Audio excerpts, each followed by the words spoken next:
pertemuan kami hari ini adalah tentang pendidikan pembebasan masyarakat informal. Kami waktu itu menanyakan kepada Maha Guru Kemanusiaan kami, yaitu Bapak Sandiawan Sumardi, mengenai apa sebenarnya yang disebut sebagai pendidikan pembebasan. Karena kalau teologi pembebasan kami ya sudah sedikit tahu lah, tapi ternyata ada pula pendidikan pembebasan yang kalau tidak salah dipelopori oleh seorang warga Brasilia, yaitu Paulo Freire. Nah, Pak Sandiawan Sumardi yang kini sementara ini sedang bertapa di Leiden itu merujukkan saya ke seorang tokoh yang menurut Bapak Sandiawan Sumardi adalah orang yang paling mengerti mengenai apa yang disebut sebagai pendidikan kebebasan.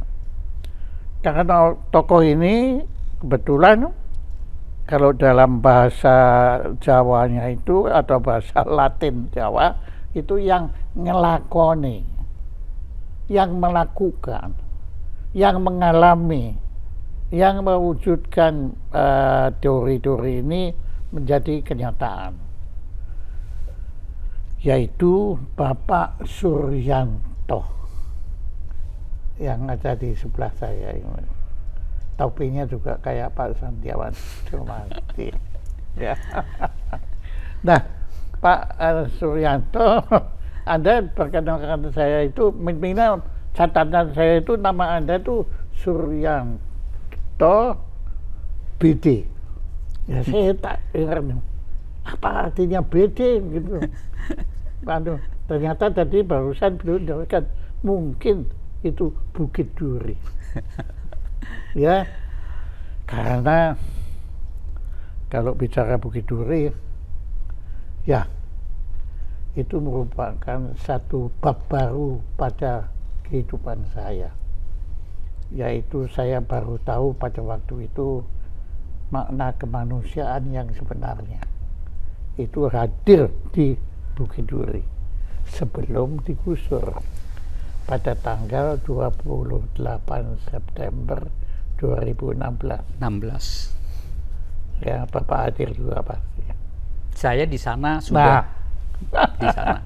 Makanya, nah sekarang waktu saya serahkan ke Bapak Suryanto Bukit Duri ya, untuk berkisah. Kenapa kok sampai Pak Sandiawan merujukkan saya ke Anda sebagai orang yang bisa bicara tentang pendidikan kebebasan?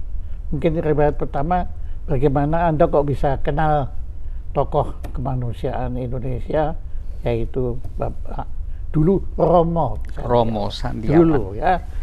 Oke, silakan. Ya, saya kenal dengan Romo Sandiawan waktu itu tahun 1990. Ketika itu 90. menjadi Direktur Institut Sosial Jakarta, sebuah lembaga milik Yesuit. Kemudian Pak Sandiawan yang sekarang ini Pak Sandi itu melakukan sebuah gerakan kemanusiaan berawal dari situ. Nah, mencari sahabat-sahabat atau teman-teman yang mau bantu. Nah, waktu itu saya diperkenalkan oleh salah satu teman namanya Tigor. Tigor lebih dulu di sana beberapa bulan, kemudian Pak Sandi butuh teman, kemudian Tigor ke rumah, kenal, kemudian saya ada ngobrol santai, kemudian bisa nggak mencarikan tempat singgah buat teman-teman yang gerak sosial. Oke, kita cari Pak Sandi, Romo Sandi. Kok bisanya Anda yang dipercaya untuk cari tempat? Karena waktu itu akan fokus warga di pinggir kali. Begitu ya saya cari, titik pertama kita di Ciliwung, itu di Kampung Melayu kecil tepatnya, kemudian mengontrak sebuah rumah. Nah, di situ mulai awal kita hadir di pinggir kali tahun 90. Itu hanya bertahan 1 tahun, kemudian dinamikanya semakin cepat, kemudian kita pindah-pindah. Nah, dari situlah kemudian kita sering share, kemudian cerita pengalaman yang secara kebetulan saya juga guru, sebenarnya guru negeri. Status saya sebagai guru negeri mulai mengajar itu tahun 1980. Di mana waktu itu? Di Jakarta. Di sekolah mana? Di sekolah SD Negeri Bukit Duri. SD Negeri Bukit Duri. Waktu itu SD Bukit Duri 12 petang, siang. Nah, proses mengajar tahun 80, sebenarnya saya mengalami kegelisahan tentang pendidikan waktu itu. Loh, kok ini sekolah, saya nggak ngerti ini kok begini terus. Begini terus tuh gimana? Artinya, ya apa yang dibilang, kok anak kecenderungan ya hanya disuruh menghafal, mengingat dan sebagainya. Anda sendiri pendidikan menjadi guru itu di mana? Waktu saya mendapat pendidikan sebagai guru di SLTA, namanya SPG Negeri 2 di Jakarta. Sekolah guru memang? Ya, sekolah guru. Pertama kali saya sekolah di Wonosari, Jogja. Itu sampai kelas 2 SPG. Jadi Anda tuh orang Jogja sebetulnya? Orang Wonosari, Yogyakarta. Kemudian pindah. Sebenarnya saya dari di Jakarta udah tahun 1967 saya udah di sini. Kemudian lulus SD, saya pindah ke Jogja, Wonosari lagi. Kemudian sekolah sampai SMP, sampai SPG kelas 2. Pindah ke SPG 2, lulus di sini. Lulus bulan Juli. Oktober saya diangkat sebagai PNS. Nah, di situ kemudian saya praksis pendidikan formal. Selama proses saya mengalami kegelisahan sebenarnya. Ini pendidikan mau kemana ya sebenarnya? Kemudian ketemulah dengan Pak Sandiawan Sumardi, waktu itu masih Romo. Kemudian kita sering bicara-bicara. Kemudian, oke Pak Sandi, saya mau akan buka pendidikan di Bantar Gebang. Pertama kali membuka kelompok pendidikan di Bantar Gebang di tengah-tengah pembuangan sampah. Nah, di situ saya mulai belajar dengan beberapa anak-anak. Ini saya nemuin ini apa yang saya obsesi saya. Anda itu memilih Bantar Gebang itu secara sadar? Karena waktu itu ada pembagian peran, kemudian saya mengambil peran, saya mau fokus di pendidikan anak. Oke. Nah, waktu itu ada Bukit Duri, ada Cakung, ada anak-anak pinggiran sungai Penas namanya, kemudian ada Bantar Gebang. Nah, saya memulai membuka itu semua, kelompok-kelompok pendidikan itu semua, kemudian diikuti oleh beberapa teman, ada beberapa kelompok mahasiswa juga ikut di situ. Nah, kita saling banyak belajar. Kemudian saya memfokuskan lebih banyak di kelompok pendidikan di komunitas anak-anak Bantar Gebang. Itu apa yang Anda alami di situ? Apakah Anda waktu datang itu Anda sudah punya metodenya atau Anda mempelajari dulu? Tidak pernah mempelajari sama sekali. Jadi saya hanya hadir, mencoba mendengarkan mereka dengan latar belakang mereka seperti ini mau ngapain? Dia bingung sebenarnya. Tidak punya konsep apapun. Waktu itu Anda mendengarkan itu, mereka ceritanya apa Pak? Kok sampai Anda bingung? Karena yang membuat saya agak bingung, orang tua hanya menuntut. Yang penting anak saya ini bisa membaca dan bisa berhitung. Kenapa? Saya tanya. Karena kalau nanti suatu saat dia nemu sesuatu, bahwa itu tahu kalau itu berharga. Kedua, kalau dia bisa menghitung, kalau dia jual barang-barang yang dia miliki, itu nggak ditipu. Wah, buat saya menarik ini, saya bilang. Seperti ini. Oke.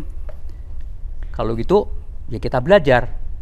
Saya tanya, sebelumnya anak-anak ini sekolah nggak? Ada yang sekolah, ada yang tidak. Kenapa nggak sekolah? Karena mereka rata-rata tidak mungkin untuk bersekolah di daerah sementara orang tuanya tinggal di Bantar Gebang yang mobilitasnya sangat tinggi. Dan mereka uyang-uyung ngajak anak ke pulang kampung, nanti balik lagi. Nah, itulah yang membuat mereka, anak-anak itu tidak ada kesempatan untuk sekolah di pendidikan formal. Jadi kebanyakan warga Bantar Gebang itu pendatang. Pendatang. Karena itu tempat sampah memang ya. Tempat jadi sampah. bukan untuk bermukim. Iya. Kemudian datang teman-teman kita yang memulung ini, mengumpulkan sampah. Nah, mereka kemudian tinggal di situ. Ya, betul seperti itu, Pak. Nah, dari situ saya mulai banyak belajar dari mereka. Terus mau ngajarin apa yang seperti ini? Oke, sekarang apa yang kamu pungut? Saya bilang, belajar membaca. Saya pungut kardus, ya sudah kamu tulis kardus, coba bisa nggak? Tuh, menarik, saya bilang. Ada yang nggak ngerti, oke, ini caranya nulis kardus pakai huruf apa? Susah nyambung nih, saya bilang. Suatu saat kita jalan yuk, kita jalan-jalan. Nemu kaleng. Ini apa? Kaleng. Coba tulis. Kaleng. Nggak bisa huruf eng, ya udah pakai huruf apa aja, saya bilang. Kan mengeja sulit. Ya, selesai. Bahkan mereka bisa bikin huruf sendiri ya. Ya, artinya dia ada setiap kalau kedua kaleng roti dan apa kan ada bacaannya. Ya udah, ini kamu baca apa ini bacaannya? Jadi Anda menggunakan ya itu media. Ya. Jadi saya memang punya pendapat. Kan orang selalu bilang manusia harus belajar membaca. Ya. Tapi kan selalu bilangnya membaca buku. Tapi menurut saya enggak loh. Kita tuh semua yang ada di alam ini bisa kita baca kan. Seperti saya sekarang berhadapan dengan Anda pun saya sedang baca. Anda ini riwayat hidupnya gimana, perjuangannya bagaimana. Anda pun sedang baca saya kan. Jadi saya terharu, bukan hanya kagum Pak, saya terharu ya. Karena Anda bicara ini bukannya sok cendekiawan atau pakai teori kan, enggak kan. Anda bicara kenyataan ya. Ya waktu itu berdasarkan pengalaman lapangan aja, sebenarnya saya nggak punya konsep. Mau konsep apa saya bilang seperti itu. Ya persoalan itu nanti ada, kalau orang Jawa ada sambung cenengnya dengan teori siapapun, ya itu sebagai referensi aja buat saya. Oke, ada jadi buku. Anda ngelakukan dulu, baru nanti dibikin teori. Ya gitu. Kalau Anda kata orang lain yang bikin teori. Oh, ternyata itu kok ada yang kurang lebih sama, saya bilang begitu. Ya itu Paulo Freire itu kan. Nah itu menarik begitu ketika saya di Bantar Gebang, ternyata lebih menantang ketimbang saya di sekolah formal. Dan posisi saya masih ngajar, Mbak. Masih PNS, hanya saya bisa membagi waktu. Saya ke Bantar Gebang pagi, sampai jam 11 saya pulang langsung ngajar. Nah pengalaman itulah yang kemudian menarik ini, saya bilang lama-lama. Nggak, saya malah tertarik kepada ini waktu Anda di Bantar Gebang itu. Ya. Nah tolong Anda cerita lanjut yang di Bantar Gebang. Ya, yang di Bantar Gebang saya lanjutkan. Ya. Kemudian saya nggak mungkin kalau misalnya anak-anak ini saya paksa untuk seperti pendidikan formal. Semua di sini harus jadi media pembelajaran, seperti itu. Jadi Anda tidak memaksa anak-anak ini berorientasi pada kurikulum. Ya. Tapi kurikulum berorientasi kepada anak. Ya kurang lebih seperti itu. Ya bukan kurang lebih ya, memang itu sudah memang. Saya dari dulu itu selalu meragukan apa yang namanya kurikulum. Karena kurikulum itu ya sehebat-hebatnya kurikulum kan ciptaan manusia. Ya. Seburuk-buruknya manusia seperti saya maupun Anda maupun anak-anak di Bantar Gebang, mereka ciptaan Tuhan. Ya. Masa ciptaan manusia dipaksakan menjadi orientasi ciptaan Tuhan ya kualat gitu. Jadi Anda ini luar biasa Pak. Anda secara naluriah dan tanpa pretensi apapun, tapi Anda itu menemukan makna pendidikan yang sebenarnya. Nah ya, itu saya yang menilai ya, bukan ya Anda. Silakan kalau Pak. Ya silakan kan memang Anda bantah ya saya bantah balik. Oke. Tapi ceritakan lagi Pak, pengalaman Anda di Bantar Gebang itu. Terus yang menarik buat mereka, kemudian anak-anak ini kok ya waktu itu hanya baru sebatas membaca. Apapun yang di sana saya jadikan media. Ketika anak-anak menemukan koran, tahap awal atau menemukan kardus ya suruh baca. Lama-lama tak suruh kumpulin. Oke, kalau kamu kumpulkan, ini ada kardus, timbang dong. Ditimbang. Kita udah latihan berhitung. Jadi ketika di sekolah kan hanya diajarkan 1 kilo 10 on. Kita nggak mengajarkan ini 1 kilo. Kalau 1 kilo, kalau lebih ya berarti lebihnya itu ada on. Saya bilang gitu. Saya nggak akan mengajarkan konsep 1 kilo 10 on seperti di sekolah. Setelah hitungan lagi, oke, ini 1 kilo waktu itu dijual berapa? Saya bilang kalau laku. Segini Pak kalau musim kemarau. Nah musim kemarau sama musim penghujan beda. Saya jadi tahu kenapa beda. Kelembapan udara, kelembapan air. Karena kardus lebih berat ketika musim hujan. Harganya waktu itu saya lupa ya. Katakan kalau musim kemarau itu 1.000, ya kalau musim penghujan ya mungkin tinggal 750 karena ada berat air. Anak-anak lebih ngerti itu. Oke, sekarang saya nggak mau ngitung kalau kamu sekilo itu 1.000 atau berapa, dapat 5 kilo kali enggak. Kamu harus nyari sampai lebih ini, kamu hitung duitnya berapa. Udah praktis belajar matematika sama anak-anak. Nah di situ yang saya giring.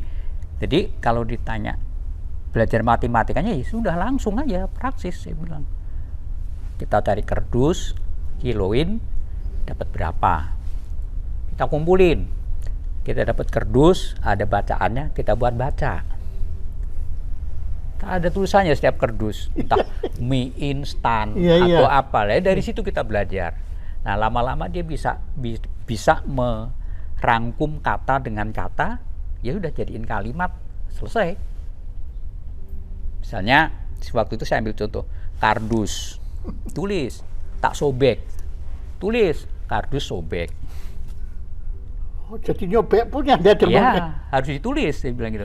Nah, dari proses itu kemudian bagi mereka yang sudah ada kemampuan membaca dan menulis, sederhana awalnya. Misalnya kita selingin gambar. Saya ambil kardus atau botol. Gambar dong ini, digambar. Digambar tuh kardus. Ya udah sebisa kamu aja. Botol ya sudah, gambar aja botol seadanya. Setelah digambar, ceritain dong botolnya. Nah, paling sulit ketika saya suruh menceritakan dalam bentuk tulisan. Coba kamu ceritakan dalam bentuk penulisan nih botol. Udah sedapat kamu aja. Ya kalau yang ini salah satu buat mengukur seberapa besar kemampuan menuangkan gagasan tentang menggunakan tulisan. Ketika saya suruhkan botol atau kardus dibuat entah narasi atau apa, tulis. Bagi mereka yang terbatas, sebatas botol warna hijau, botol dari plastik. Tapi ketika mereka sudah ada kemampuan yang gagasan cukup luas, dibuat ya sebuah kalimat yang cukup panjang. Nah itu buat saya ukuran. Jadi kalau di sekolah nilainya dalam bentuk angka, kalau ini ya sudah kamu punya kemampuan membaca dan menulis sudah berkembang dan sebagainya. Ternyata model penilaian seperti ini yang saya lakukan tahun 90, kurikulum yang namanya KTSP 2013, penilaiannya selain angka juga pakai narasi. Sudah berapa puluh tahun sudah saya lakukan sebenarnya. Nah itu yang menarik. Jadi ketika anak-anak, saya untuk mengukur anak-anak punya kemampuan bermatematika, sama. Kalau kamu dapat barang, kamu timbang, nggak hanya dapat duitnya, kamu bisa ngitung nggak kalau kamu dibohongi atau enggak. Akhirnya apa? Dia tahu, nih kardus saya segini nih Pak, kemarin dapat segini, saya jual segini, oke. Bagus. Dan mereka tahu itu nilai rupiah, mereka tahu. Sebenarnya dia tahu, kalau masalah uang tahu. Itu menariknya Pak, kalau mereka masalah duit. Kok bisa tahu gitu? Padahal keseharian mereka. Karena hidup mereka tergantung iya. itu. Apa yang di situ kan jadi uang semua waktu itu. Terus jadi kalau kita melihat sampah itu kan sesuatu yang harus dihindari. Ya. Kalau mereka ini uang gitu. Uang. Semuanya laku. Termasuk bulu ayam aja laku. Data. Nah, kemudian kita bermain data. Sekarang dari sekian banyak sampah ini, apa yang kira-kira dilakukan juga? Tidak ada yang kebuang. Dari bulu ayam, kertas, kardus, kayu, kaleng, kotoran pun. Ya. Iya tuh. Memang kadang sampai, ya sebenarnya berkah sih buat mereka sebenarnya barang-barang seperti itu. Cukup luar biasa, semuanya jadi sumber uang sebenarnya. Pada hitungannya kalau orang Bantar Gebang itu menganggap itu pemulung, sisanya pemulung. Bantar Gebang itu pemulung, sisanya pemulung. Jadi ada pemulung yang lebih tingkatnya lebih tinggi ya. Contoh sederhana, kalau di rumah itu kan sudah dikais sama pemulung yang mobile jalan. Kan sudah diambil dulu yang bagus-bagus. Yang kedua, begitu masuk truk sudah dipilah sama pengambil petugas pemungut sampah dari pemerintah. Dia juga ngais mana yang perlu-perlu. Iya, disisihkan dulu yang bisa dijual, dia udah tahu. Yang tidak laku dijual, dikemas, masuk Bantar Gebang. Ya buat Bantar Gebang jadi rebutan. Itu berakhir di situ ya. Berakhir di situ. Jadi kalau bahasa mereka ya sisanya sampah. Dan itu pun jadi Dan uang. Anda waktu datang ke sana tuh Anda nggak sadar itu semua, Anda belum tahu. Jadi Anda sendiri belajar dong. Ya, sama-sama belajar. Kita ya sudah, saya tidak pernah merasa lebih tahu. Kita harus mencari tahu bareng-bareng. Seorang guru itu, seorang yang guru yang baik adalah yang tidak merasa lebih tahu ketimbang muridnya. Nah itu kan kemudian begitu saya baca-baca buku, wah ini yang menarik ya, seperti Paulo Freire ini bilang, anak ini kan jadikan objek. Kalau di sekolah formal kan begitu, siswa itu kan jadi objek. Dianggap mereka orang tidak tahu, guru yang lebih tahu. Mereka dengan gaya bank, karena selama ini kan saya ada kejenuhan di sekolah formal, anak-anak ini dikatakan hebat, sukses kalau bisa menjawab pertanyaan. Meskipun sampai ke sekolah yang paling hebat pun di seluruh Indonesia, ketika mampu menjawab pertanyaan, bahkan sampai ke perguruan tinggi, mampu menjawab pertanyaan, ya sudah masuk ke perguruan tinggi yang favorit. Kan hanya suruh belajar menjawab, tidak pernah diajak bagaimana berdialog, dan tidak diajar untuk bertanya. Tidak pernah diajar untuk bertanya. Wow, ini yang jadi keprihatinan saya cukup lama. Kemudian, jadi Anda itu tanpa sadar jiwanya Sokrates itu sudah masuk ke Anda. Sokrates kan hidupnya dari bertanya, Pak. Bertanya, bukan menjawab. Dan dia bilang, justru pertanyaan yang menentukan peradaban itu adalah mutu pertanyaannya, bukan jawabannya. Kalau jawabannya bisa macam-macam, Pak. Wah, keren ya Anda ini. Nah, yaitu yang kemudian menjadi hambatan sebenarnya, proses kedepannya itu yang berkelanjutannya yang memang agak lamban, Pak. Jadi untuk ketika anak ini sudah bisa, ini mau ngapain gitu loh, itu yang selalu. Ya, karena yang Anda mempersiapkan kan untuk lingkungan di situ. Lingkungan di situ saja. Dan lingkungan di luarnya masih tetap tadi. Sama. Yang penting kan harus jawab, dan jawabnya juga harus sesuai dengan kehendak gurunya. Kehendak gurunya. Kalau jawabnya lain kan ngamuk. Ya. Gurunya ngamuk. Ya saya kan dulu waktu di SD kan diajarin 2 sama 2 sama dengan 4. Saya tanya Pak, betul tanya kenapa? Ngamuk gurunya, saya dihukum, disuruh berdiri di pojok karena gurunya juga tidak bisa jawab kenapa. Nah, yang menariknya kalau di Bantar Gebang itu sudah mengalami tidak sekolah di pendidikan formal, jadi kita mudah. Belum diracuni sekolah formal. Ya, bahasanya seperti itu. Karena apa? Saya selain di Bantar Gebang juga belajar di. Iya. Anda untungnya kaki Anda 2. Ya. Misalnya di Bukit Duri atau di Penas, itu rata-rata anaknya mengalami pendidikan formal. Ketika saya di Penas pinggir kali yang namanya Penas Tanggul atau di Bukit Duri, tuntutan orang tua beda. Pak, anak saya diajarin mau belajar sama Bapak. Buat apa? Yang penting nanti kalau ujian bisa jawab.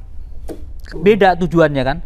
Jadi mindset yang ada di orang tuanya itu sudah ada pola bahwa supaya kalau belajar itu bisa mendapatkan nilai yang bagus di sekolah. Kayak les, saya bilang gitu. Wah, kalau tuntutannya itu saya berat, saya bilang gitu. Tapi ya karena kita melayani, waktu itu kita di Bukit Duri dan di Penas, pada waktu itu saya geraknya di pendidikan, ya suka nggak suka ya sudah. Anda juga harus tunduk kepada aturan mainnya situ. Yang tuntutan itu, iya. Meskipun kita selipin sedikit-sedikit, misalnya dalam menggambar, dalam seperti itu, misalnya untuk belajar menulis dan sebagainya, misalnya ya sudah sekarang latihan menulis, itu yang paling bosan mereka. Ketika melatihan menulis kan saya mintanya kalau gambar ya gambar kali, kayak gambar rumahnya mereka atau gambar menulisnya mereka. Berawal dari situ saya siasati seperti itu. Kalau matematika ya biasanya saya siasati, oke sekarang belajar matematika, tolong dong dihitung berapa kebutuhan kamu sehari di rumah. Saya siasati seperti itu. Misalnya saya mau belajar anak-anak tentang persentase. Di sekolah kan ada, ini kan formal, belajar persentase. Kamu belajar coba pendapatan orang tua kamu, beli beras, kebutuhan apa? Beras, minyak, terus apa lagi. Udah begitu, saya suruh ngitung penghasilan orang tua kamu berapa, segini, ya. Berarti sebulan kamu kan misalnya katakan kebutuhan sehariannya waktu itu kan 15.000. Sementara penghasilan orang tuanya dalam 1 bulan itu sekitar 500.000. Kok cukup? Kan 15.000 ya kali 30 udah 450, nyisakan 50.000. Kamu belum masalah listrik dan sebagainya. Ini dari mana nih dapat duitnya? Nah, dari situ sebenarnya saya hanya mau mengajak kalau dalam Paulo Freire itu membangun kesadaran. Ternyata kita ini miskin. Nah, yang jadi persoalan buat anak-anak ini sekitar rumah itu, sekitar Bukit Duri dan sebagainya, dan Penas, Bantar Gebang, miskin bukan dilihat bahwa ini ada sebuah sistem yang tidak adil, tapi semua di rata-rata masyarakat itu ya sudah memang kehendak yang memberi kuasa. Memang kita dikodratkan jadi seperti ini, mau diapain lagi? Emang ini udah jalannya kayak begini kok. Nah, ini yang saya dongkrak supaya bahwa kita miskin itu sebenarnya ada yang bikin, bahasanya saya seperti itu. Ada yang membuat. Seharusnya kita tuh nggak miskin. Terus apa dong siapa yang membuat? Ya udah kita cari siapa yang bikin kita miskin. Nah, karena beda sangat ketika kita dialog seperti itu, memang udah di tingkat anak-anak yang agak besar baru bisa gitu loh. Kalau kita bilang bahwa ada kemiskinan yang terstruktur, yang dibuat sampai sekarang, ya mereka nggak akan nyambung. Sebenarnya kalau ya agak repot ya kalau saya sebagai orang diciptakan sama yang di atas, Suryanto, kamu jadi orang miskin ya, jalanmu emang seperti itu, ya repot sih bilang gitu. Nah, ini yang sampai sekarang itu sulit dibongkar. Bahwa yang namanya miskin itu ya memang udah kehendak mereka yang ngasih jalan. Ya emang jalan kita cuma segitu, mau diapain? Bukan bahwa miskin itu karena ada sistem yang tidak adil. Dia nggak lihat seperti itu. Ya udah, mau ngapain sih? Emang kita udah diukur cuma segini dapatnya. Padahal di luar itu kan ada ketidakadilan yang luar biasa. Itu yang kita dorong ketika menghadapin anak-anak yang model-model yang selama ini memang dia sudah mengalami pendidikan formal ya. Kita bisa dorong ke sana. Tapi kalau seperti Cakung waktu itu, Bantar Gebang, tidak bisa kita ajak dialog semacam itu. Yang penting survive. Ya, survive dulu. Sekarang bagaimana caranya kalau saya di Bantar Gebang, apa yang kamu dapat jadi uang aja. Itu yang kita bangun. Nah, itu salah satu cara bagaimana ini lahan, ini ladang. Jadi kalau ini ladang ya kita jaga baik-baik. Hanya nggak tahu kalau sampai sekarang ini apakah warga Bantar Gebang akan survive, karena saya dengar sampah-sampah itu kan sudah dijadikan buat tenaga listrik ya, energi listrik. Dalam artian kalau saya bayangkan bahwa itu udah nggak bisa lagi diambil sepenuhnya. Nah ini kita udah berapa tahun nggak kesana lagi ya nggak ngerti. Tapi menurut Anda, jadi kalau kita kan dengarnya kan bagus kan, itu akan dijadikan listrik. Tapi itu berarti nafkah untuk teman-teman kita itu hilang. Terancam. Kalau saya bilang terancam. Anda pakai perkataan terancam, tapi kalau dipakai ya hilang kan? Ya dalam artian kan belum total Pak Jaya, masih belum, artinya mungkin tidak semuanya sampah ya. Masih ada sampah yang masih bisa kayak seperti kayak kaleng, itu kan tidak bisa saya pikir kan masih bisa hanya berkurang iya. Iya berkurang. Iya berkurang iya. Tapi kalau kita misalnya mau berdebat seperti itu ya kita akan menuju masyarakat ke depan, dia bilang. Ya nggak bisa seperti ini lagi gitu. Kan selalu begitu argumennya. Kita udah masuk ke masyarakat modern. Kita akan pengolah yang modern. Tapi di sisi lain kan ya bisanya pemerintah untuk para penguasa ini membuat argumen. Saya masih ingat pada waktu itu sempat sampah itu di press.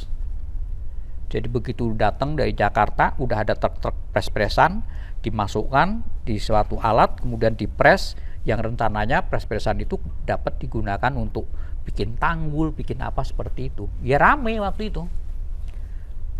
Pengepresan sampah itu sempat ditolak oleh warga pemulung waktu itu. Nah hal-hal yang semacam ini kemudian waktu itu saya masih sempat ya kita jadikan materi belajar buat anak-anak. Dengan materi misalnya hitung-hitungan matematika. Kalau plastik dan sebagainya dipres, kita nggak bisa nyari lagi, terus di mana dong? Berarti ada pengurangan dan sebagainya. Nah itu bisa anak-anak yang besar udah diajak komunikasi seperti itu. Akhirnya pengepresan itu sepertinya gagal kan waktu itu. Akhirnya kembali lagi ke pembuangan manual tadi. Tapi kalau melihat sekarang kita bicara tentang matematika, kan jumlah sampah kan terus bertambah kan. Ya. Apakah jumlah pemulungnya itu juga bertambah? Data yang sampai hari ini saya nggak tahu persis karena kan cukup lama saya sudah lagi praktis di sana ya. Kalau menurut saya ya pemulung tidak akan pernah berkurang ya. Karena itu membuat apa ya? Dia tahu bahwa itu ada nilai uangnya dan mudah pekerjaan. Ya mudah, tapi ya nggak mudah, tapi ya berat juga kan itu. Apa menurut Anda mudah? Gitu? Ya selama kita mau kerja keras, nah ya itu kan kerja kerasnya. Kerja itu keras, yang dibutuhkan kerja keras. Ambil, kumpul, dan sebagainya. Ya, memang ya sekarang ini semakin berkurang ketika, ini dari sisi lainnya kan kita nggak pernah lihat bahwa banyak kampung-kampung di Jakarta ini membuat semacam bank sampah. Karena tahu kalau di Bantar Gebang itu, yang buang ke Bantar Gebang itu kan jadi uang semua. Nah di kampung-kampung mulailah membangun semacam bank sampah. Ketika dibangun bank sampah, praktis kan berkurang. Jadi bersaing dengan pemulung. Ya sudah bersaing. Nah satu RW bikin bank sampah, RW mana sampai banyak, dan itu diekspos, dan semakin banyak sampah masyarakat makin berkurang, bahkan masuk di iklan TV dan sebagainya. Dan itu kan semakin warga masyarakat di perkampungan Jakarta ini kan semakin menarik, yang misalnya ada ruang kosong ya sudah dijadikan tempat bank sampah. Nah, biasanya sampah yang diambil ya tadi yang sampahnya bagus-bagus. Ini mengurangi pemulung-pemulung yang mobile dalam kota. Nggak ada yang dipungut lagi. Jadi mereka warga itu udah mengumpulkan plastik kayak kemasan seperti ini, jadikan satu, kemudian bawa ke bank. Nanti sama pengurus RW atau RT jual. Jadi nilai ekonomi. Sementara yang pemulung yang lain ya tidak sebanyak beberapa tahun yang lalu. Praktis yang di Bantar Gebang juga mulai berkurang. Gila ya. Apa perputaran peradaban ini luar biasa. Kompleks sekali ya. Ya kita yang hidup di ruangan seperti ini nggak bisa nggak tahu itu semua Pak. Yang di lapangan. Yang di luar di sana yang terjadi apa yang kita kan kadang tidak pernah tahu. Nah kemudian oke, sekarang Bantar Gebang, apa yang Anda waktu itu kan Anda kemudian lebih banyak di Bukit Duri. Setelah Bantar Gebang saya dari tahun 90 kemudian bergantian dengan beberapa teman yang di sana itu hampir 10 tahun ya, sampai tahun 2000-an ya. Tahun 2000 kemudian ada pemilahan lembaga. Nah, saya tetap fokus di anak bareng di Sanggar Akar. Nah, di Sanggar Akar juga kurang lebih membuat pola pendidikannya, karena kita praksis berkali-kali dengan beberapa teman. Kemudian beberapa teman itu mencoba memformasikan model pendidikan yang dibangun. Ya, waktu itu yang lebih banyak dominan membangun itu Karyo sampai sekarang ya, IB Karyanto. Nah, saya di Sanggar Akar itu sampai 2003. Kemudian saya karena Pak Sandiawan, Romo Sandi waktu itu tidak ada teman, sudah tidak lagi di Institut Sosial Jakarta, saya bantu di Bukit Duri tahun 2003. Nah itu bantu di sana. Sanggar itu Anda yang bangunnya? Yang pertama nyari ruang saya, ini Pak Sandi ada ruang di Bukit Duri, kemudian dikontrak waktu itu setahun, setelah itu dijual tahun 2000 berapa itu dibangun, kemudian tanggal 13 Agustus baru selesai, kemudian peresmian. Nah saya posisinya waktu itu masih di Akar, begitu udah jadi 2001 kalau nggak salah atau 2002 saya pindah di sana. 2003 2012 kalau nggak salah saya baru pisah lagi sebentar, bantu Akar lagi balik, hanya dapat setahun. Nah karena ada peraturan di PNS waktu itu agak ketat kehadirannya, saya mulai mengundurkan diri tahun 2014, baru tidak ke Sanggar Akar, tidak ke Sanggar Ciliwung, tapi ya sudah hanya ketemu teman-teman seperti itu. Karena waktu itu pegawai negeri diwajibkan harus hadir ya hampir kerja 8 jam. Nah itu sulit bagi waktu buat saya. Akhirnya sudah 2013 tuh saya sudah total. Pengalaman itu sudah cukup lama, pikir saya ya sudahlah istirahat dulu, saya bilang begitu. Tapi istirahat Anda tetap ikut ajar di sekolah. Nah justru saya di sekolah mulai itu belajar apa yang justru saya balik, karena meskipun seketat-ketatnya kurikulum yang dibangun di sekolah, tetap aja kalau kita sebagai guru kelas masih bisa selip-selipin. Bahkan saya udah nggak penting nilai dalam bentuk angka, saya selalu begitu. Saya terapkan tuh yang di Bantar Gebang, yang di pengalaman di Sangkar Ciliwung, pengalaman yang di Akar, itu saya ambil semua, saya buat praktis di sekolah formal. Di sekolah. Nah, ya. Di SDN Negeri Bukit Duri. Terus kemudian saya tahun 2015 pindah di SD Manggarai. Nah, itu saya pakai, saya gunakan, Pak. Misalnya contoh, ketika anak-anak belajar menggambar, ya sama seperti itu. Menggambar dapurnya masing-masing. Karena kondisinya kurang lebih anak-anak Manggarai dan Bukit Duri itu juga kondisinya juga strata sosial rendah semua. Bukan sekolah orang yang orang tuanya mampu. Jadi bisa masuk saya di situ. Nah, di situ menggambar pun juga ya, menggambar rumahnya mereka. Mengarang ya menulis tentang kehidupannya mereka, seperti itu. Nah, itu pengalaman di Bantar Gebang saya coba praktekkan di sekolah formal. Tapi ya tidak total, ketika kita memang ada persyaratan tertentu kalau mendampingi anak-anak pendidikan formal seperti itu, ya tetap itu jalankan, tapi dalam praksis, dalam keseharian, ya sudah kita buat. Kemudian pendekatan. Bukit Duri. Ya. Kemudian kan ya Bapak mendampingi juga. Ya. Atau peristiwa 28 September 2016. 2016 saya sudah nggak di situ, tapi saya masih bermukim di Bukit Duri. Di depan Sanggar saya tinggalnya. Jadi Anda kena gusur juga?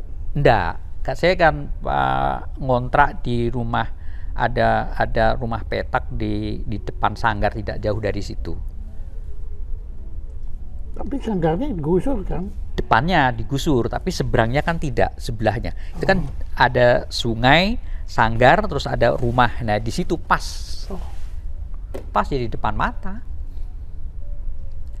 Dan saya emang nggak mau pindah dari Bukit Duri, saya pengen lihat karena hitungan saya kalau terlalu jauh jadi nggak bisa lihat kondisi terakhir Bukit Duri waktu itu. Tapi saya dengar Anda kan bangun juga di Kampung Sumur. Kampung Sumur begitu pasca digusur, Pak Sandiawan dengan teman-teman yang masih aktif kemudian membangun di Kampung Sumur. Saya sudah tidak aktif lagi, Pak Jaya. Udah nggak pernah berkecimpung lagi di pendidikan seperti itu. Tapi komunikasi jalan terus, saya dengan Pak Sandi, dengan teman-teman sering ngobrol-ngobrol masalah itu, masih membangun komunikasi terus. Jadi tahu perkembangannya. Dengan Mas Muiz Anda terus berhubungan? Ya, terus. Jadi kalau ada perkembangan apa di sana ya saya tahu. Saya tahu, oh ada begini, ada acara ini ya dengar terus. Ya, apakah pendidikan di Kampung Sumur itu juga meneruskan tradisi Anda, pendidikan kebebasan? Saya nggak tahu persis praksisnya seperti apa, karena saya juga belum pernah masuk bleng ke Kampung Sumur ya. Belum pernah masuk, kemudian bareng-bareng sama teman-teman itu belum. Tapi kalau model pendidikan yang kami bangun dengan teman-teman yang pernah di Akar juga ya seperti itu. Sebenarnya juga bagaimana kita tidak harus membangun pendidikan yang seperti di sekolah, bahasanya seperti itu. Ya sudah, kita membuat kurikulum sendiri, membuat pendekatan tersendiri.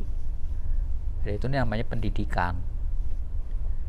Ya, kalau bicara persoalan hasil ya kita nggak bisa seperti apa ya, nggak bisa menjelaskan, oh ya hasilnya seperti ini bagus ya, kita nggak.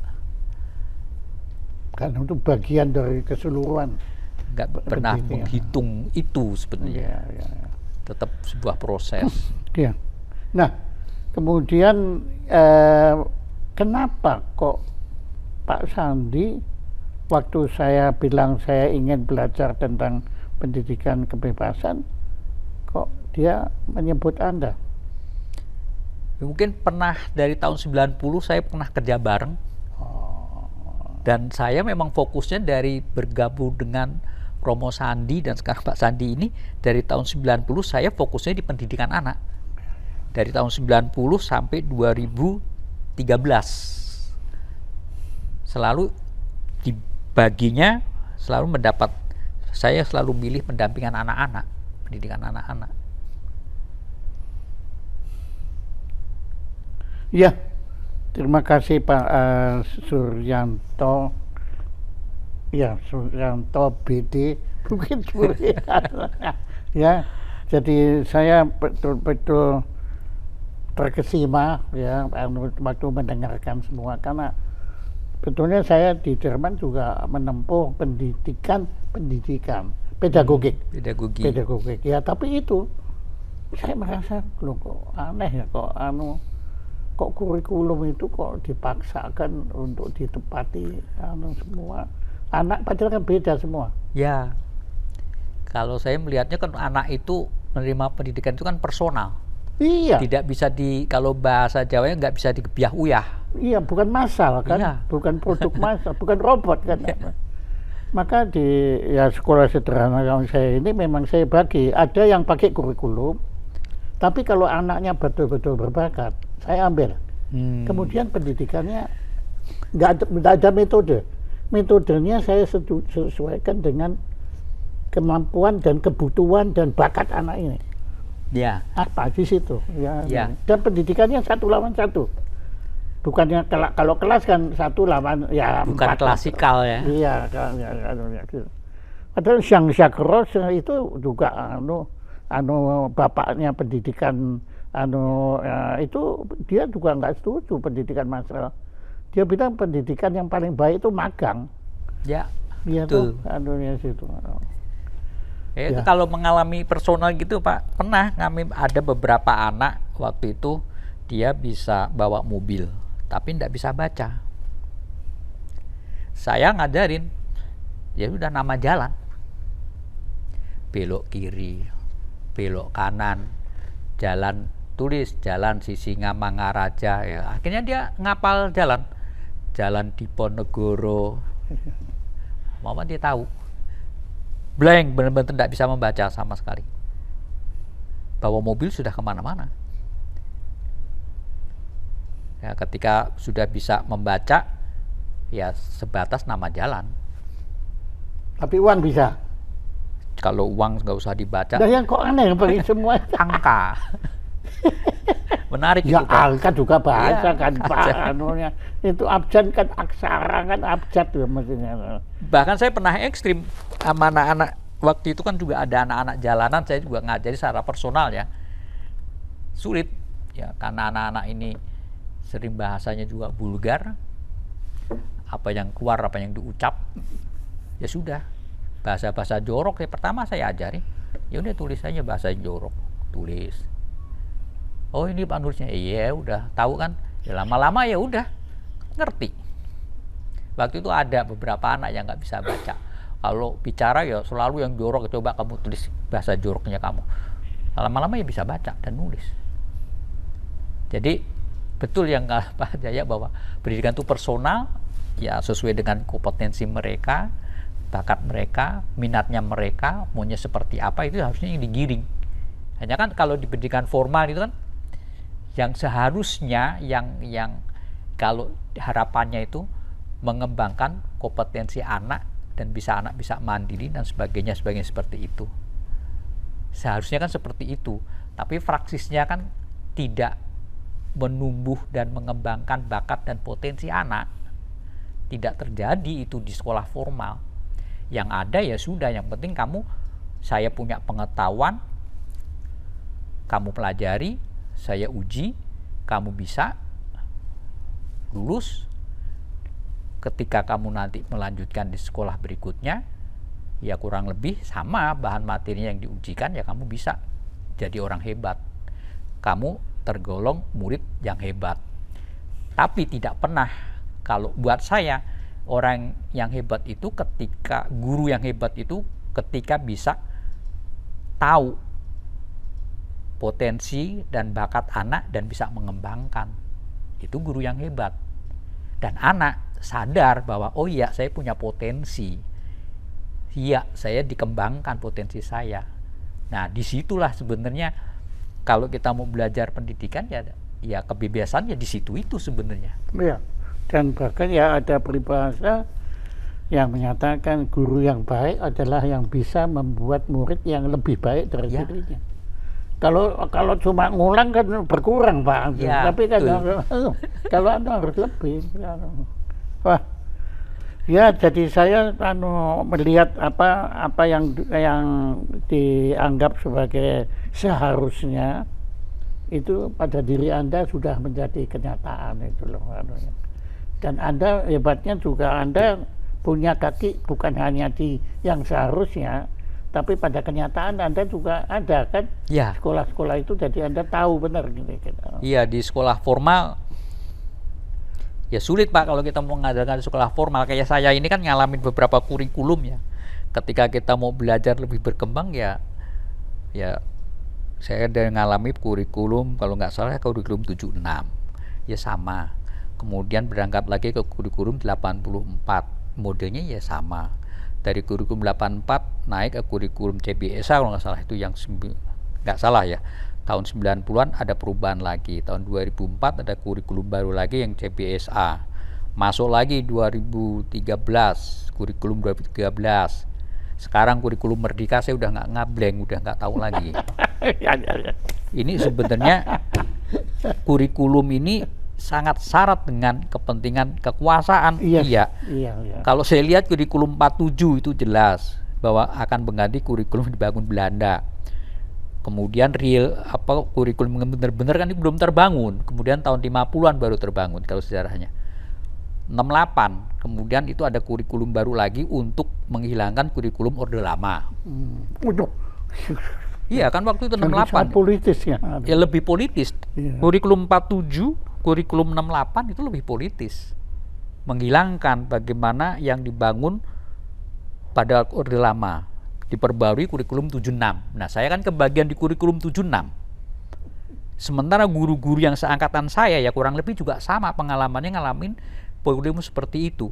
Ketika menerapkan pendidikan kurikulum yang sekarang ini, kurikulum Merdeka, ketika guru itu tidak mau belajar, tidak mau praksis yang benar, gagap. Apa sih kurikulum Merdeka? Karena tidak pernah mau referensi dan literasinya sangat terbatas. Nah, itu kelemahan mungkin sama ya, kelemahan guru-guru formal itu ya di situ, nggak swasta nggak negeri, tidak mau melihat itu. Ketika ada pendekatan yang baru, kurikulum ganti mulu, bikin pusing, dia bilang seperti itu. Sebenarnya kalau dia mau belajar, mau ikut perkembangan kurikulum dan sebagainya dan mau punya referensi ya nggak pusing. Itu yang jadi persoalan. Ya. Tapi menurut Anda masalah kemiskinan tetap pusing ya, Pak? Ya. Apa solusinya kalau menurut Anda apa? Masalah kemiskinan? Ya. Ya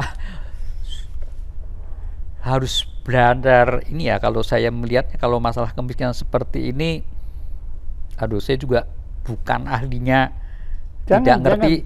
Kalau menurut saya, ahli, Pak. Menurut Anda, ya keadilan. Misalnya sebagai contoh gini, kesenjangan upah tertinggi dengan upah terendah di Indonesia ini kan sangat jauh. Upah tertinggi kan tidak ada batasnya, Pak. Ya, tapi terendah kan misalnya sebagai contoh upah buruh.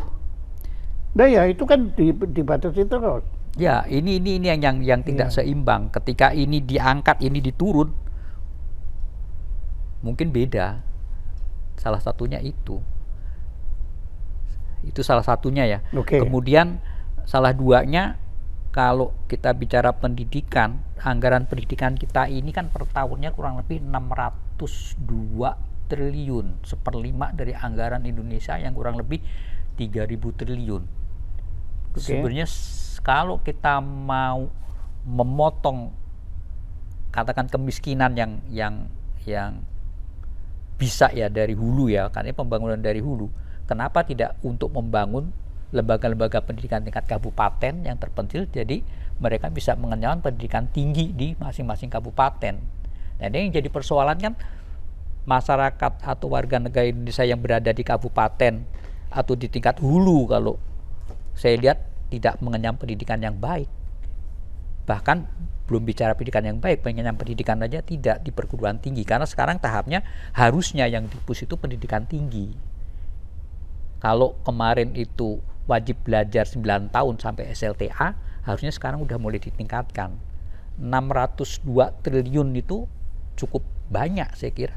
Kalau setiap kabupaten, yang minimal kabupaten itu dibangun perguruan tinggi, jadi orang pada anak-anak ini yang usia-usia untuk perguruan tinggi juga tidak harus lari ke Jakarta, ke Bandung, ke Pulau Jawa. Tapi kan menurut saya kan pendidikan di Indonesia ini kan justru sumber kemiskinan, Pak. Dan sekarang ini kan coba Bapak lihat, kalau mau masuk sekolah begini, itu kredit online itu Pak, itu dahsyat sekali Pak, panen Pak. Karena ternyata kan katanya pendidikan gratis. Jangan ngomong pendidikan tinggi lah Pak. Pendidikan dasar aja katanya gratis, katanya. Tapi Pak, ada uang pangkal, uang gedung, uang buku, uang seragam, uang studi wisata wajib, kalau nggak ikut nggak lulus. Nah ini yang belum bisa dikontrol Pak Jaya. Kalau pikir saya kalau kita mau mengontrol ini semua ya harus pemerintah harus terbuka. Sebenarnya 602 triliun itu buat apa? Iya. Loh ya mestinya kan itu kan untuk kesejahteraan guru kan. Jadi yang bayar itu bukannya rakyat gitu loh. Lah yang bayar sekarang rakyat kecil Pak. Kecuali di Jakarta ya. Kalau di Jakarta sampai SLTA itu kan sudah benar-benar free. Katanya gratis Pak. Tapi Bapak tahu kenyataannya? Enggak, emang iya. Loh, enggak.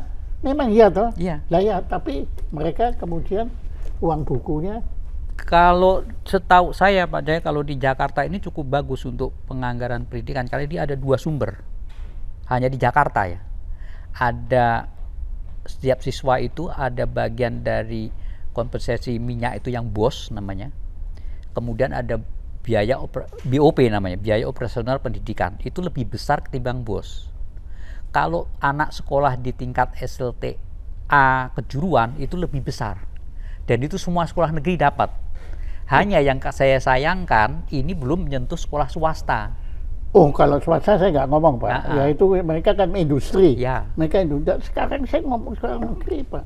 Itu pun ya nggak tahu ya. Anu teman-teman saya yang ngeluh mau masuk sekolah negeri itu. Ya betul. Tapi kalau negeri di Jakarta sebenarnya udah nyaman. Karena anak SD itu setahu saya dari uang kompensasi BOS itu kurang lebih 100-an berapa ya per anak ya. Jadi anak itu sebenarnya nggak gratis sebenarnya. Hanya orang tua tidak dibebankan biaya pendidikan.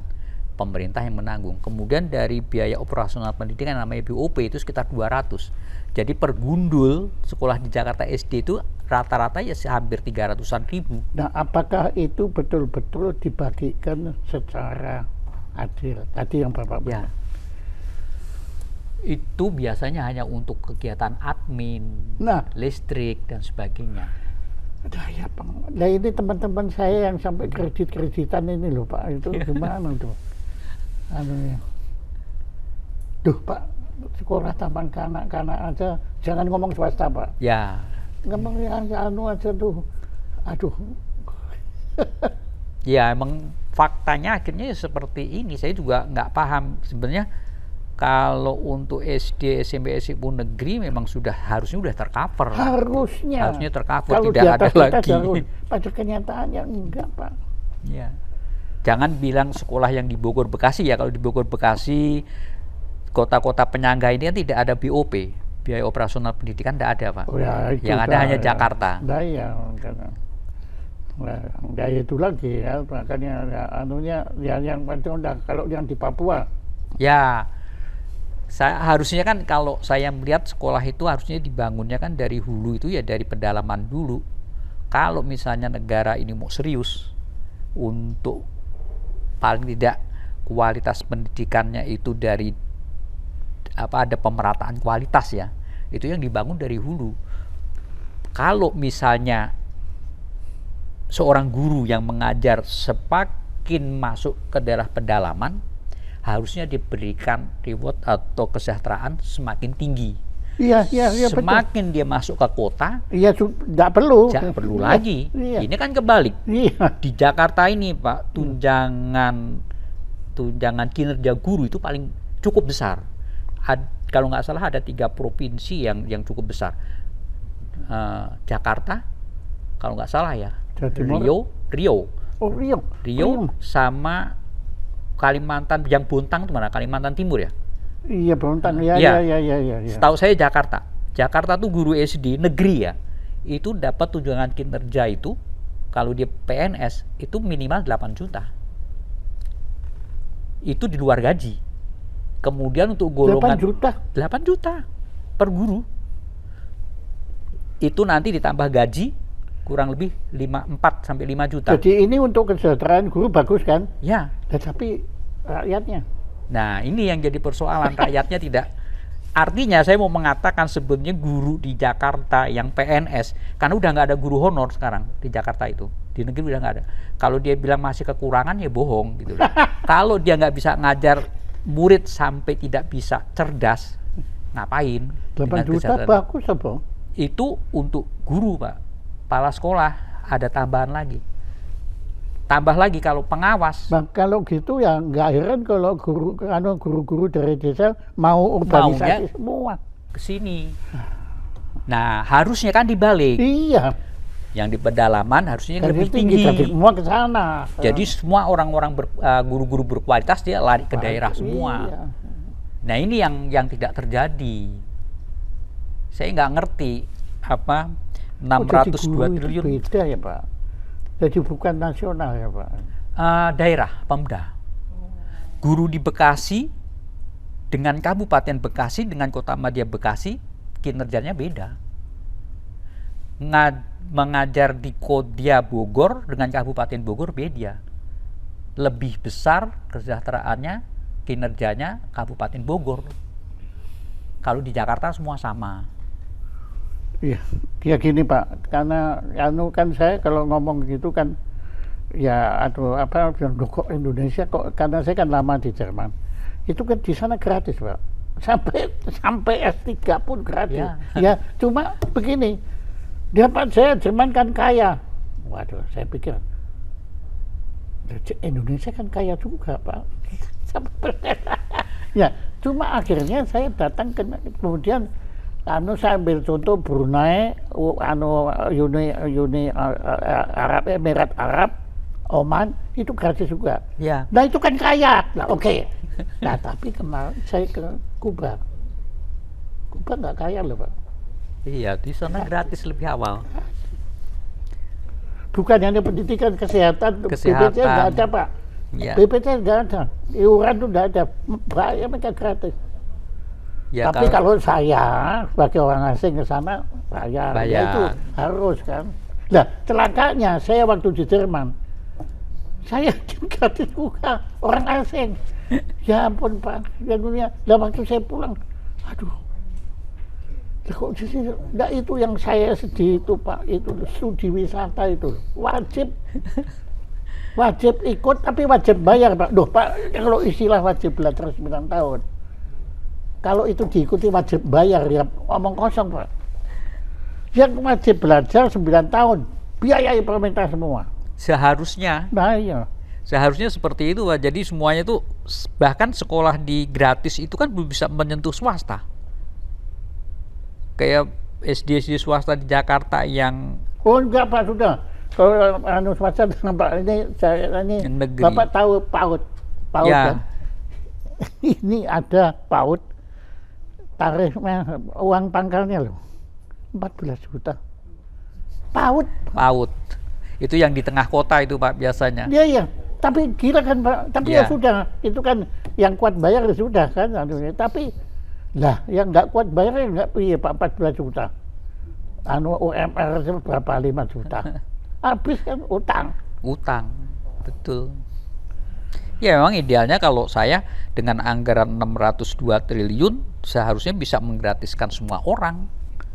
Besar itu. 1/5, kurang lebih ya 1/5 anggaran Indonesia loh Pak. Anggaran Indonesia tahun ini kan 3.000.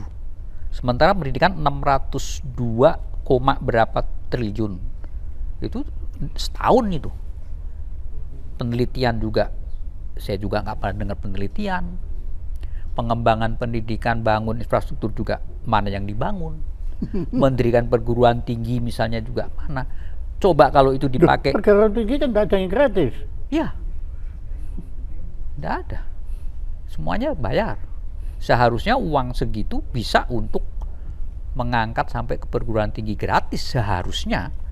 Bapak nggak tanya uangnya kemana. Lah itu yang nggak bisa kita lacak. Ini sebenarnya saya juga bingung. Ya sudah, itu kita nggak ngomong di sini nanti kena masalah gitu. Ya ini nggak usah di. Enggak, tapi memang itu memang saya tahu Ya ini. faktanya ada. Iya, wah Indonesia kaya Pak. Kaya Pak, sudah toh. Apa sih kurangnya kita? Jerman tuh nggak punya apa-apa loh Pak. Ya dulu punya batu bara dan teh. Oke, Pak, terima kasih sekali. Nah, mungkin ada pesan Bapak sebagai penutup pertemuan ini apa yang mengenai pendidikan kebebasan? Ya, kalau saya pesan yang terakhir, pendidikan itu harus dimulai dari kelas yang terbawah, masyarakat kelas terbawah itu yang dibuat semakin baik, kemudian harus semakin dalam wilayah Indonesia, yaitu semakin diseriusin untuk pendidikannya, terutama untuk pembangunan infrastrukturnya, misalnya akses ke sekolah dan sebagainya itu harus diperbaiki. Kalau itu diakui sebagai warga anak-anak Indonesia, itu aja. Jadi tidak ada bahasa putus sekolah atau tidak pernah mengalami pendidikan formal atau informal. Dengan anggaran seperti itu harus sudah bisa dimulai seperti itu. Tidak ada lagi orang yang tidak mengenyam pendidikan. Terima kasih Pak Suryanto. Kami nggak punya apa-apa, tapi kami akan mempersembahkan ucapan terima kasih kami kepada Bapak Suryanto BD. Mungkin Duri ya. Atas perkenan Anda menjadi narasumber di Jaya Pranasio dengan tema pendidikan pembebasan masyarakat informal. Terima kasih. Terima saya kasih. juga. Tepuk tangan untuk Pak Suryanto.